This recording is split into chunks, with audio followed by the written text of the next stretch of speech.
एक सवाल, जन्नत में कौन जाएगा, यहूदी, ईसाई या मुसलमान। बस इसी सवाल ने पूरे मिस्र को हिलाकर रख दिया।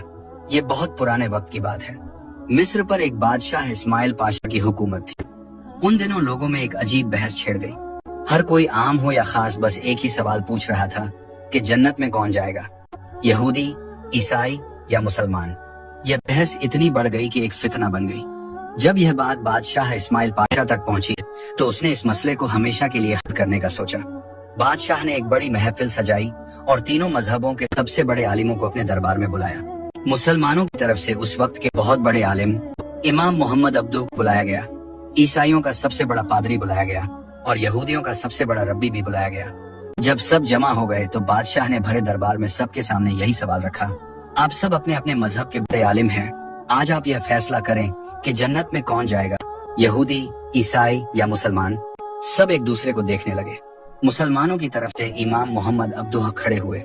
उन्होंने बादशाह से बात करने की इजाजत ली और ऐसा जबरदस्त और समझदारी भरा जवाब दिया कि महफिल में बैठे सब लोग, खास तौर पर वो ईसाई पादरी और यहूदी, बिल्कुल खामोश हो गए। उनके पास इमाम साहब की बात का कोई जवाब न था। दोनों आलिम चुपचाप उठे और महफिल से चले गए। इमाम साहब का जवाब था ही इतना शानदार, उसमें अकल भी थी, अदब भी था और गहरी हिकमत भी थी। उनका जवाब सुनकर बादशाह इस्माइल पाशा समेत तमाम मुसलमान खुश हो गए और मुस्कुराने लगे। उस दिन के बाद यह बहस हमेशा के लिए खत्म हो गई। वो जवाब क्या था? इमाम मोहम्मद अब्दू ने फरमाया, बादशाह सलामत, बात बहुत आसान है। पहली बात, अगर यहूदी जन्नत में गए तो हम मुसलमान भी उनके साथ ही जन्नत में जाएंगे, क्योंकि हम उनके नबी हजरत मूसा अलैहिस्सलाम पर पक्का ईमान रखते हैं। दूसरी बात, अगर ईसाई जन्नत में गए तो हम मुसलमान भी उनके साथ जाएंगे, क्योंकि हम उनके नबी हजरत ईसा अलैहिस्सलाम पर भी पक्का ईमान रखते हैं। तीसरी और आखिरी बात, लेकिन अगर मुसलमान जन्नत में गए तो हम अल्लाह की रहमत से अकेले ही जन्नत में जाएंगे। हमारे साथ न कोई यहूदी होगा न कोई ईसाई, क्यों कि वो हमारे आखिरी नबी हजरत मोहम्मद पाक को नहीं मानते और उन पर ईमान नहीं लाए। एक नेक आदमी को जब भी भूख लगती, ना जाने कहां से लजीज खाना खुद ब खुद उसके सामने आ जाता।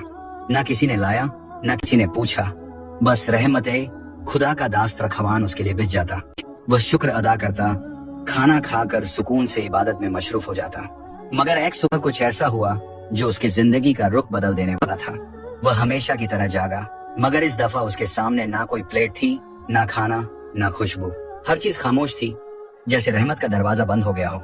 उसने सोचा शायद थोड़ी देर में आ जाएगा, मगर वक्त गुजरता गया, भूख बढ़ती गई और खाना ना आया। आखिर उसका सब्र जवाब दे गया और वह पहली दफा खाने की तलाश में निकल पड़ा। चलते चलते वह एक यहूदी के घर पहुंचा और अदब से बोला, क्या मुझे थोड़ा सा खाना मिल सकता है? यहूदी को उस पर तरस आ गया और उसने 2 रोटियां दे दी। नेक आदमी शुक्रगुजारी के साथ वापस चल पड़ा। रास्ते में यहूदी का कुत्ता उसके पीछे लग गया और जोर जोर से भौंकने लगा। नेक आदमी ने एक रोटी उसकी तरफ फेंक दी, कुत्ते ने फौरन उठाकर खा ली। वह आगे बढ़ा तो कुत्ता फिर भौंकने लगा। मजबूरन उसने दूसरी रोटी भी उसकी तरफ फेंक दी। कुत्ते ने वह भी खा ली, मगर फिर भी उसके पीछे आकर भौंकने लगा।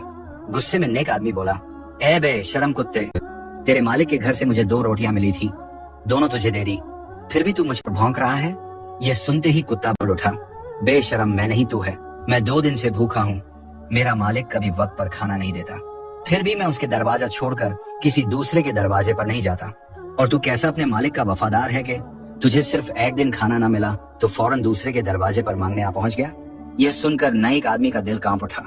जब वह अपने ठिकाने पर वापस लौटा तो खाना उसके सामने रखा हुआ था। वफादारी और शुक्र ही असली इम्तिहान है।